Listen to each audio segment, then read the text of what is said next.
Magandang gabi, Pilipinas! Kwentong politiko na! Oras na muli para pag-usapan ng mga kaganapan sa malawak na mundo ng politika ngayong maghapon. Araw ngayon ng Lunes, February 12, 2024. Ako po si Milea Moreno. At syempre, magandang gabi sa iyo, partner Chico. Magandang gabi din sa iyo, partner Milea. At syempre sa ating mga taga-subaybay worldwide, mahaba-habang kwentuhan na naman ito. Kaya patuloy lang tumutok. Ako po, si Jigo Postolero. Narito muna ang ating mga political headlines ngayong gabi. Dating Presidential Advisor for Political Affairs na si Ronald Llamas sinabi na posibleng talikuran ni PBBM si Digong kaugnay sa ICC case dahil sa pagiging taklesa ng dating Pangulo. Pamunuan ng Food Terminal Incorporated binigyan ng bagong bihis ng palasyo. Habang mga senador at eksperto, tuloy ang tagisan ng prinsipyo sa pagbusisi sa economic provision sa panukalang charter change.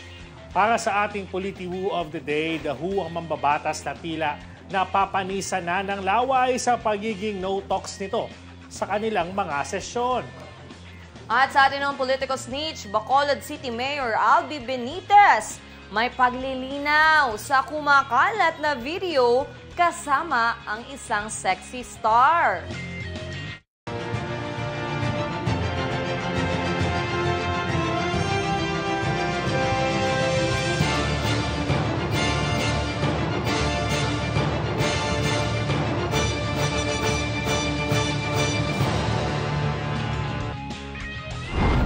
Para sa detalye nating mga balita, posibleng magbago raw ang pananaw ni Pangulong Ferdinand Marcos Jr. sa issue ni dating Pangulong Rodrigo Duterte na may kaugnayan sa International Criminal Court.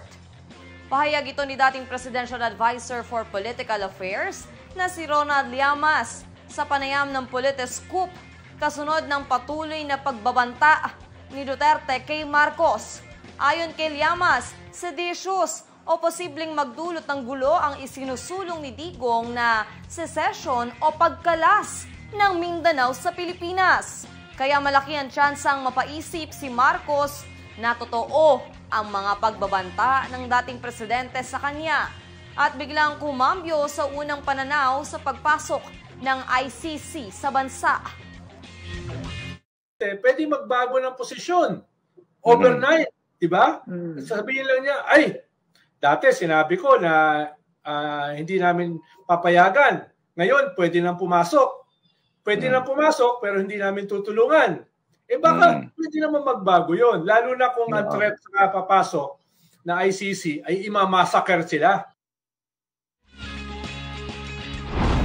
Sa iba pang balita, nagtalaga si Pangulong Ferdinand Marcos Jr. ng 6 na bagong opisyal para magsilbing acting board members ng Food Terminal Incorporated sa Taguig City sa pangunguna ni Attorney Christopher Banas. Ang mga bagong talaga ay makakatulong ng Department of Agriculture para matulungan ang mga magsasaka at mangingisda na hindi masira ang kanilang produkto dahil sa oversupply. Kabilang sa mga bagong directors ng FTI ay sina Telma Cueva Tolentino, Marisa Jimenez Caldosa, Stanley C. Chona, Raul Edmund Barcelon Felix at Sheldon Gonzales Hakaban. Pinalitan nito sina FTI Directors Angelito Garcia, Marian Luis Versosa Jr., Maria Teresa Tevez Castaños at Robert Tan. Ang FTI ay isang korporasyon na pag-aari ng gobyerno sa Taguig City na nagpapaupa ng prime industrial at commercial lot, gayon din ang mga industrial building para maging opisina, warehouse o maliit na processing operations. Nagpatuloy ngayong araw ang pagdinig ng Senado kaugnay sa resolusyon of both Houses No. 6 na naglalayong isulong na baguhin ang economic provisions ng saligang batas. Dito ay nagkaroon muli ng pagkakaiba ng opinyon mula sa mga senador, konstitusyonalist at ekonomista pagdating sa economic tsa-tsa. May report dyan si Raymond Tinasa. Ipinagpatuloy ngayong araw ng Committee on Constitutional Amendments and Revision of Codes ang pagdinig sa panukalang pag-amenda sa economic provisions ng saligang batas. Kabilang sa mga dumalo ang mga eksperto ng saligang batas, ekonomiya at pagnenegosyo gaya ng mga kinatawan ng Foreign Chambers of Commerce sa Pilipinas. Sinabi ni Senator Grace Poe, baka makasama imbes na makabuti sa Pilipinas ang charter change, partikular sa economic provisions ng saligang batas. Ayon kay Senator Poe, baka madehado lalo ang mga Pilipino sa mga banyaga sa pagbili ng lupa o ari-arian at baka makompromiso pa ang mga public utilities gaya ng seaports, airports, power supply at petrolyo kung lubusan na itong makontrola ng mga foreigners. Paano na yung mga bagong graduates natin? Paano na yung mga middle class? Makikipagkompetensya. Nung dumami nga ang POGO dito, naging napakamahal ng mga single units dito sa paligid ng Senado na ang aming mga staff na kung ikukumpara mo, mas malaki na ang sweldo kasi sa iba, ay nahihirapan pang magrenta o bumili ng unit. Ang mga eksperto naman sa saligang batas, gaya ni na dating Comelec Commissioner at miyembro ng 1986 Constitutional Commission na si Attorney Rene Sarmiento, Dr. Bernardo Villegas, chairman ng nasabing komisyon, at dating Justice Antonio Carpio ay pare-pareho sa paniwalang hindi na panahon at hindi kailangan ang pag-amyenda ng saligang batas. Inihayag ni Justice Carpio, isa sa mga pinakaliberal ang Pilipinas sa mga foreign investors at pinapayagan nga ang 100% foreign ownership sa power generation, telecommunications at iba pang public utilities maliban sa public transportation. In an interview, President Marcos Jr. declared that he wants to open the economy to foreign investments, and I quote, except in critical areas such as power generation. Power generation from coal, oil, and gas plants has been open to 100% foreign ownership for the longest time. Iginiit naman ni Professor Clarita Carlos, isang kilalang political analyst, na burokrasya at korupsyon hindi sa saligang batas ang nagtataboy sa mga foreign investors na magnegosyo sa Pilipinas. Really matters. You have a Byzantine bureaucracy, and I have seen polls of foreign investors telling you that there are two major things, critical variables that matter to them, are Byzantine bureaucracy and the level of corruption. Yung ownership. Pero para naman sa mga ekonomista sa pangunguna ni Dr. Raul Fabella, National Artist for Economy, dapat nang alisin ang mga restrictive economic provisions sa saligang batas para makabawi sa matumal na pagpasok ng foreign investments sa bansa. Ito raw ang magsisilbing malinaw na signal na seryoso ang Pilipinas sa pagbubukas ng ekonomiya. The more credible signal of our commitment to be open is the lifting of the constitutional limits, since constitutional provisions are more difficult to change. We have been talking about changing the Constitution for over 40 years. Para naman kay Florian Gutain, kinatawan ng Joint Foreign Chambers of Commerce, pabor sila sa pag-amyenda ng economic provisions ng ating saligang batas, lalo na sa sektor ng edukasyon para mas maging competitive ang mga Filipino graduates. Again, just reiterating that amending the Constitution is purely a Filipino matter, that we appreciate that we have been invited. And if the Filipino people decide to amend the Constitution, we would actually be in favor of removing the economic restrictions.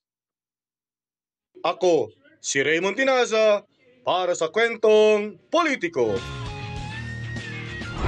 Hindi kumbinsido si House Deputy Minority Leader Franz Castro na hindi magagalaw ang political provision sa oras na buksan ang charter change. Ito'y kahit panangako at paulit-ulit ng sinasabi ng mga kongresista na limitado lamang sa economic provision ang aamyendahan sa 1987 Constitution. Gihit ni Castro, isang bahagi kasi ito ng charter change na kapag nagsimula na, hindi malabong magalaw ang political provision, particular na ang term extension. Ani Castro, marami kasi sa kasamahan niya sa Kamara ang nagsusulong nito at mukhang mayroon na rin sa Senado.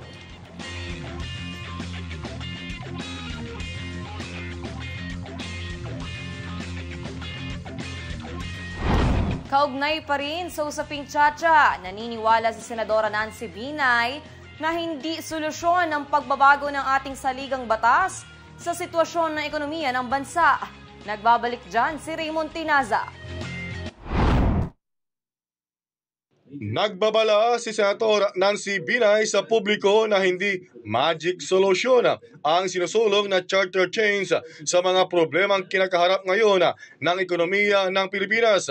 Sinabi ni Binay, mahalagang maunawaan ng publiko na ang pag-amyenda sa economic provisions ng saligang batas ay hindi lang ang natatanging solusyon sa problema ng ating ekonomiya. Ginawa ng senadora ang pahayag matapos lumabas sa resulta ng isang survey na ang pangunahing concern ng mga Pilipino ay ang mataas na presyo ng mga bilihin at hindi ang charter change. Ayon kay Binay, nangangamba siya na magdudulot ng false hope sa taong bayan ang kasalukuyang debate kaugnay sa economic chacha na baka umasa ang publiko na magkaroon na ng agarang positibong pagbabago ang pagpapatupad nito. Paliwanag ni Binay na mahalagang ikonsidera ang iba't ibang dahilan at komprehensibong solusyon sa pagtugon sa economic issues ng bansa. Kaya mahalaga niyang pakinggan ng publiko at maging ng mga mamabatas ang lahat ng perspektibo kaugnay sa panukalang economic chacha bago gumawa ng desisyon ng kaugnay nito. Ako, si Raymond Tinaza, para sa Kwentong Politiko. Kasunod ng pagpapatuloy ng voters registration para sa 2025 elections, inihain ni Cotabato 3rd District Representative Maria Alana Samantha Talinio Santos ang panukalang tatanggalin ng toss coin bilang opsyon sa pagresolba ng tablang resulta sa halalan. Sa ilalim ng House Bill 9796 ni Santos, dapat magkaroon na ng batas na magresolba sa pantay na resulta na bilangan ng boto. Git ng kongresista, nakakasira ang toss coin sa pagresolba ng tabla sa demokrasya at prinsipyo ng majority rule. Sakaling maging batas, idadaan na sa sanggunian ang mga magtatabla sa halalan at magkakaroon ng special session kung saan pagbobotohan ng mga miyembro ang makakuha ng pwesto. Para sa district level, tanging mga miyembro ng sanggunian ng nasabing distrito ang boboto at pagdating sa senatorial slot, pagbobotohan naman ng 23 senador ang kukumpleto sa kanilang hanay.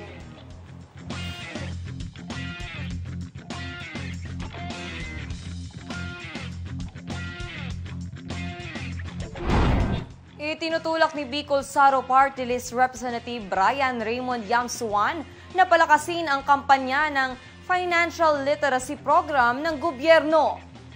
Kasunod ito ng ulat na pumalo raw sa 155 million pesos ang halaga ng natangay na pera sa mga Pilipino dahil sa scam.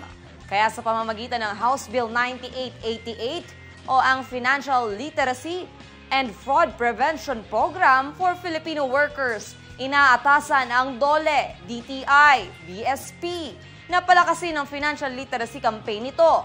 Ayon kay Yamsuan, patuloy na umuusbong ang mga bagong uri ng scam, kaya mainam na mapagbigyan ng armas ang mga Pilipino laban sa mga ganitong modus. Isinusulong ni House Speaker Ferdinand Martin Romualdez ang mas magandang PhilHealth coverage sa mga pribadong ospital. Ayon kay Romualdez, target niyang akuin ng PhilHealth ang nasa kalahati ng hospital bill mula sa 15 hanggang 20% lamang at 30% naman pagdating sa professional fee. Gate ng House Speaker, hindi lahat ay nakaka-avail ng free o charity beds dahil mabilis itong maubos.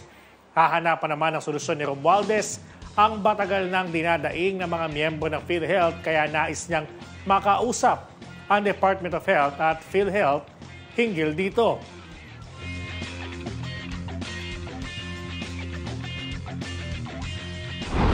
Samantalang isinusulong ni House Deputy Speaker Atlas Piñas, Representative Camille Villar ang panukalang bigyan ng proteksyon at benepisyo ang mga garbage collector at iba pang waste worker. Ayon kay Villar, malaki ang kanilang papel sa pag-manage ng basura sa ating bansa na siyang nakatutulong sa pagprotekta ng ating kalikasan. Kaya sa pamamagitan ng House Bill 9806 ng kongresista, inaatasan ng Department of Labor and Employment na gumawa ng mga programa para sa kalusugan at kapakanan ng mga waste worker. Kasama sa panukala ang pagbibigay ng pabahay at pautang para sa mga nasabing empleyado sa mababang interes, habang magkakaroon din ng registration at monitoring system para sa lahat ng waste worker sa bansa. Isinusulong ni Senador Alan Peter Cayetano na tiyaking tuloy-tuloy ang pondo ng Philippine Institute of Volcanology and Seismology para sa modernisasyon ng ahensya. Ayon kay Cayetano, hindi sapat ang magpasa ng 5 taong plano para sa PBOX at hindi naman lalagakan ng kinakailangang pondo. Sa ilalim ng modernization plan, maglalagay ang ahensya ng mga earthquake monitoring stations, sea-level monitoring stations, kompletong monitoring system, geologic hazard maps, at mga bagong pasilidad. Giit ng senador, mahalagang paghandaan ang pagtama ng The Big One o ang mas malakas na lindol sa Metro Manila na may magnitude na 7.2 o higit pa.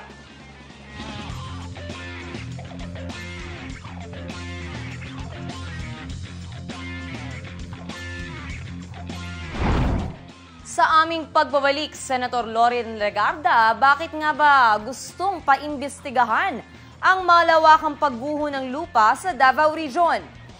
Habang si Iloilo City Mayor Jerry Treñas may maanghang na buwelta sa China ngayong Chinese New Year kaugnay sa issue sa West Philippine Sea. Kaya't huwag kayong bibitaw dahil magbabalik pa ang kwentong politiko.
Sa pagpapatuloy pa ng ating balitaan, hinimok ni Senate Minority Leader Coco Pimentel ang gobyerno na protektahan ang mga doktor laban sa mga pagbabanta.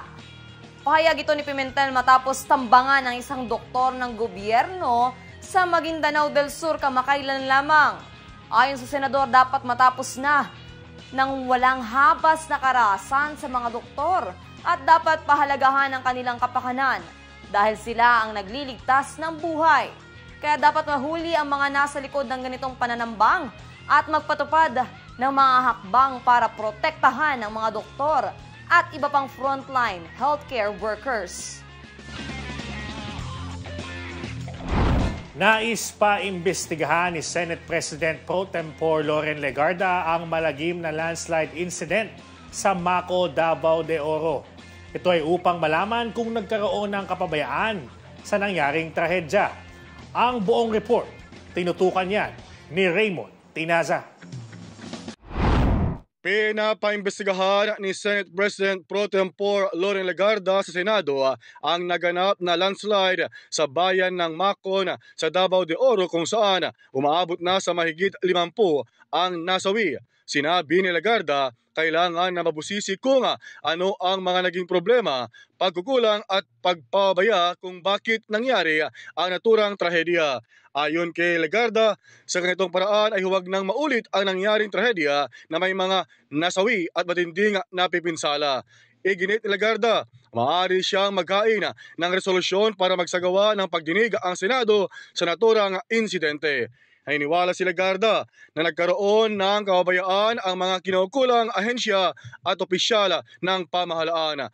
Batean niya sa geohazard mapping, prone talaga sa landslide ang lugar dahil sa malambot ang lupa at may nagmimina, kaya dapat walang istruktura o mga bahay na nakatayo sa lugar. Naiwasan daw sana ang trahedya kung sinunod lamang ang geohazard map ng mga kinaukulan. Ako, si Raymond Tinaza, para sa Kwentong Politiko.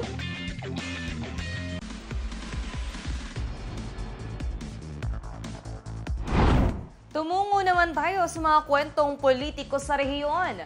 Makakasama natin dyan si April Magaling. Kaugnay sa mga kwentong politiko sa rehiyon, simula natin yan sa Mindanao.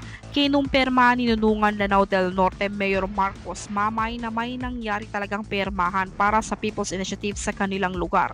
Ayon kay Mayor Mamay, dinere-diretso na kasi yan sa mga kapitan o punong barangay, pero sa ngayon anya ay wala pa naman silang nababalita ang nagsasubmit nito. At kung sakali man, hindi naman porke pumirmaan niya ay agad-agad ang approval, lalot subject for validation pa naman ang mga ito. Kaugnay naman sa panukalang economic chacha, binigyang diin din ni Mayor Mamay na kung ano man ang magiging desisyon ng national government ay susunod lamang sila sa kung ano ang minamandato ng batas. Sa tingin natin, kung ano yung pinakamaganda, no, para sa paglago ng ekonomiya, yun po, doon pa tayo. Kasi sa atin, bilang isang mayor, no, andyan yung mga Congress na mas mataas sa atin, andyan yung Senate na mas mataas sa atin. Anyway, kung ano po yung batas, as I said earlier, na nagaling sa taas, ano yung mandato ng taas, yun po, doon po tayo, sinusunod po natin. Tinitingnan po natin, sa tingin po natin, nakakabuti po sa atin, so why not go into it? Samantala sa Visayas, tinawag ni Iloilo City Mayor Jerry Triñas na imagination lang ng China ang pag-angkin nito sa ating teritoryo sa West Philippine Sea. Sinabi yan ni Triñas bilang buwelta sa pahayag ni Consul General of the People's Republic of China Zhang Sen sa selebrasyon ng Chinese New Year sa Iloilo na illegal, null at void ang 2016 Arbitral Award sa South China Sea. Dagdag pa ni Sen, kailanman ay hindi nila kikilalanin ang desisyon ng tribunal na nakabase sa Dahig. Git naman ni Triñas, hindi siya pabor sa statement na ito ng Consul General dahil anya, suportado at may ebidensya tayong magpapatunay sa pag-angkin ng Pilipinas sa ating teritoryo habang ang China anya ay puros imahinasyon lamang ang pinanghahawakan sa issue. Sa iba pang usaping politiko sa Central Visayas, iginiit ni Capiz Governor Fredenil Castro na hindi naman niya tinetenga o dinedelay ang 3 buwang suspensyon ni President Rojas Mayor Excelente Escolin. Yan ang paliwanag ni Castro kasunod ng mga ulat na pinapatagal lang niya umano ang suspensyon kahit may direktiba na siyang natanggap mula sa Office of the Ombudsman. Ayon kay Castro, hindi pa kasi final at executory ang suspension case ni Escolin. Nabati na naghain kasi ito ng omnibus motion for reconsideration para hilingin na ipatigil muna ang pagpapatupad ng kanyang suspensyon. Kaugnay niya, nagpadala naman ng liham si Castro sa Ombudsman at DILG na tumitiyak na agad niyang ipapatupad ang kautusan kapag ito ay final at executory na. 3 buwang suspendido si Escolin dahil sa kasong grave abuse of authority at grave misconduct na inihain ni dating Vice Mayor Alfonso Golero. Sa bahagi naman ng South Luzon, sinuspindi muna ni Bacoor City Mayor Strike Revilla ang nakaschedule sanang demolition activities ng DPWH sa bahagi yan ng Barangay Molino 4. Ito'y dahil sa kakulangan anya ng koordinasyon sa lokal na pamahalaan. Ayon kay Mayor Revilla, nilabag umano ng DPWH ang ordinansa ng Bacoor na intergovernmental relations na nag-aata sa lahat ng national agencies na makipag-ugnayan sa lungsod sa anumang plano o ipapatupad nitong proyekto sa kanilang nasasakupan. Gate ng alkalde, hindi sila hininga ng DPWH ng approval para sa ikakasang demolition na kinakailangan pa naman para sa kapakanan na rin ng mga maapektuhang residente. Bukod dyan, dapat din daw ay nagkaroon ng nagre-demolition conference ang mga Presidential Commission para sa urban poor lalo't may kaugnayan sa court case ang naturang demolition. Nanindigan naman si Mayor Strike na mahigpit nilang ipapatupad ang ordinansa para mapangalagaan ang kapakanan ng kanilang mamamayan. Ako, si April Magaling para sa Kwentong Politiko. Samantala, ready na ba kayong makita at makichika sa buhay politiko? Dahil makakasama natin dyan si Partner Jigo sa aming pagbabalik.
Heto na naman tayo sa kwentuang kolokoy ng mga opisyal sa gobyerno. Kaya naman makichika na kung sino itong mambabatas na malapipe sa mga government hearing ng kanilang hanay. Ayon sa ating scooper, bilang lang sa daliri ang pagkakataong nagbigay ng PR itong si subject sa kanilang mga sesyon. At ang malupit pa rito, lumipas na ang 1 taon. Abay, no talk pa rin si Sir.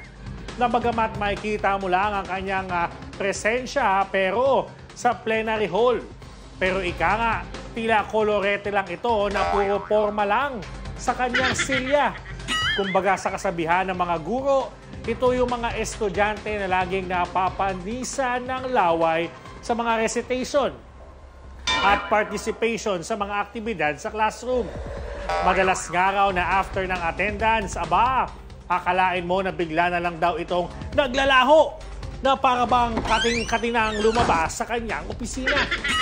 Kaya ang mga marites, napapataas ang kilay, lalo tila na sayang lang aniya ang pagboto sa kanya ng taong bayan na imbis makipagdebate sa issue, mas pabibo pa ito sa kanyang mga side hustle sa ibang industriya. Clue! Ang sulon na napapanisan ng laway sa gobyerno ay may parehong initial ang pangalan at apelyido.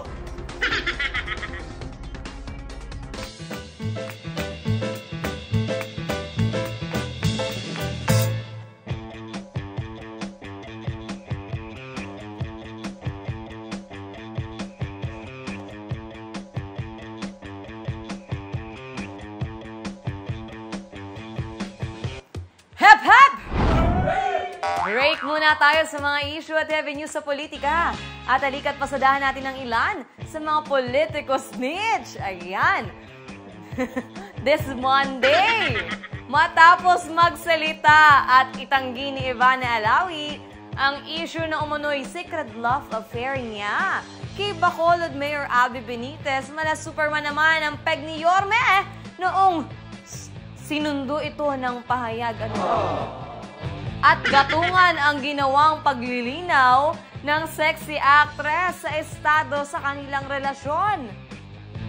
Sa Facebook, dahil dyan, inilahad ni Benitez ang kanyang panig sa issue at humingi ng depensa kay Alawi at iba pang personalidad na umano'y nakakaladkad sa kanyang private life issues. Batid umano ng alkalde ang kumakalat na video nila ni Alawi kung saan makikitang magkatabi na nakapila sa Japan Airport ang dalawa. Na ayon kay Benitez, binigyan lang umano ng mali siya ng publiko ang tinatawag niyang chance encounter na ito.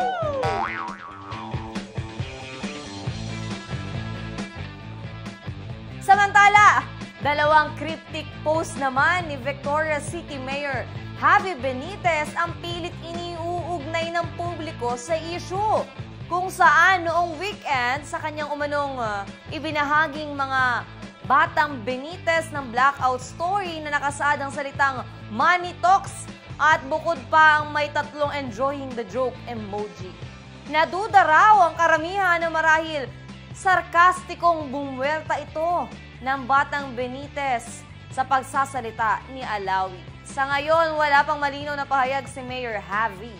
Pero, una nang wapila ng pangunawa at respeto si Mayor Albi sa netizen para protektahan niya ang pribadong buhay ng mga inosenteng nadadawit sa issue. Nako, yan talaga yung mga yan eh. Pati mga private life, pinakikialaman natin sila, di ba? Samantala, iniuwi na at pinakilala na nga ba ni Camarines Sur Governor Luigi Villafuerte sa mga Bicolano ang kanilang tila future Provincial First Lady? Yan ay matapos maispatan ng Joint Force na pagpapasaya at tila pagpapakilig ng gobernador at rumored girlfriend nitong si Yasi Pressman sa mga kababayan ni Villafuerte. Sa mga larawan na ibinahagi ni Pressman, animoy love team sa isang pelikula ang peg nilang dalawa. Nabongga sa abot tenga ang ngiti at yakapan ang makikita sa mga anggulo ng picture. Bongga rin naman ang effort ni Yasi na talaga namang napabicolano pa sa kanyang caption na marahil dala rin siguro ng kanyang love ang happiness na nararamdaman sa piling ni Governor Luigi. Pero speaking of love, aba, hindi naman yata magpapahuli dyan si Pangulong Bongbong Marcos na kahit busy raw sa trabaho, wala pa rin puknat ang pagiging boy romantiko para kay First Lady Liza Araneta Marcos. Dahil sa kanyang Valentine's special vlog, aminado si PBBM na may hirap balansehin ang kanilang oras sa pamilya at estado ng kanilang responsibilidad bilang mga pinakamataas na opisyal ng gobyerno. Pero gayon pa man, for effort raw sila pareho na magnakaw ng mga sandali for their usual 5 to 20 minutes bebe time. Abay, sana all! Habang Wednesday night, anya ang kanilang dinner date sa mga trip nilang resto hubs. Mangiyak-ngiyak sa kilig ang unang ginang nang sagutin ni PBBM ang anye best or most love traits niya sa unang ginang. Napuno naman ng tawanan ang kwentuhan noong balikan ng dalawa ang kanilang first kiss na anilay. Tell us the story of your first kiss. Wow. Wow, you're talking 35 years ago, right? Wow. Pretty much. Your first kiss. New York. Basta you kissed me first. Pumayag ka naman. Patay na patay sa akin. Ay, patay na talaga. Napakaganda naman talaga natin First Lady. Pero nako, wala pang Valentine's. Pero aba, mukhang excited ang ating mga politiko na magdiwang ng kanilang Valentine's date. Tulad na lang ng politiko couple na si Senator Bong Revilla at Mrs. nitong si Cavite Representative Lani Mercado, na talaga namang nauna na sa kanilang mini celebration. Sa video na in-upload ni Senator Bong, ibinahag nito ang behind the scene ng kanyang surprise kay Mrs. na bukod sa bonggang bouquet of red roses, sinabayan pa niya ng pagharana na si Kong Lani ng kanilang favorite love song. Ano kaya yon? Habang live ang Mala Time Machine na pag-review sa kanilang naging ups and downs na love story. Abay, nabatid na ang naturang Valentine surprise ay isinabay sa nakaraang pakulong online papremyo ng politiko couple in relation sa seryeng ginagampanan ng mambabatas sa Kapuso Network. At sa atin naman pinakabonggang kwentong politiko, yan, ibinida natin dyan ng anyay 99th and waiting na birth anniversary ng mala immortal na opisyal ng gobyerno na si dating senator at ngayon presidential advisor Juan Ponce Enrile. Dahil tila kaabang-abang ang pagdiriwang niya ng kanyang birthday ngayong taon, kasabay mismo ng Valentine's Day sa Miyerkules na yan. Sa one-on-one interview ni Enrile, proud na binahagi niya ang matalas niyang memorya sa kabila ng kanyang amazing age. Aniya, bagamat hindi na lahat, pero fresh pa rin umano sa kanyang memories ang kasaysayan ng Pilipinas mula noong panahon pa ng Hapon, abay. Kung saan naranasan daw niya ang torturing moments sa kamay ng mga mananako. Ani ni Enrile, unique ang kanyang naging talambuhay. At tulad ng mga memes online, sinakyan nito ang katuwaan at proud na bumanat na naabutan pa niyang buhay ang mga kilalang tao sa history book ng Pilipinas. Anya, walang sekreto sa long life, kundi ang sumakay lang sa agos ng buhay. Happy birthday! Can happen. Make it long, can make it short. Just ride along. Enjoy your life, whatever it is. Nobody can follow my life. Its life is unique. Hello, partner, talagang curious ako, no, paano kaya, no, pag umabot ng 99 years old, at siyempre, 100, no? Tapos, active pa siya. February 14. Active pa siya, partner, no? So, paano kaya yun? No? At saka, syempre, matalas pa talaga yung memorya niya, no? Napaka-angas. When it comes to history, no? Oo. Kaya naman, saludo kami para dyan. Okay. At syempre, binabati ko po si Ate Ann Raimundo at si Kapitan Sunny Angeles. Pagbati po para sa inyo.